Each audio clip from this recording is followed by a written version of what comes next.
നൈജീരിയയുടെ grand commander of the order of the Niger ദേശീയ പുരസ്കാരം ഏറ്റുവാങ്ങി പ്രധാനമന്ത്രി നരേന്ദ്രമോദി.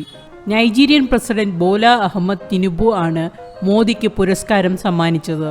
എലിസബത്ത് രാജ്ഞിക്ക് ശേഷം grand commander of the order of Niger പുരസ്കാരത്തിന് അർഹനാകുന്ന വിദേശ നേതാവെന്ന ഖ്യാതി കൂടിയാണ് നരേന്ദ്രമോദി സ്വന്തമാക്കിയത്.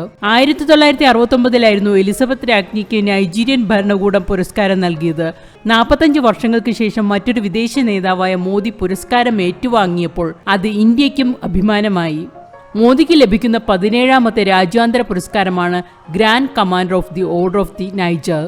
പുരസ്കാരം ലഭിച്ചതിൽ തനിക്ക് അതിയായ സന്തോഷമുണ്ടെന്നും ഇതിന് നൈജീരിയൻ സർക്കാരിനോട് നന്ദി പറയുന്നെന്നും 140 കോടി ഇന്ത്യൻ പൗരന്മാർക്കും പുരസ്കാരം സമർപ്പിക്കുന്നുവെന്നുമാണ് മോദി പറഞ്ഞത്.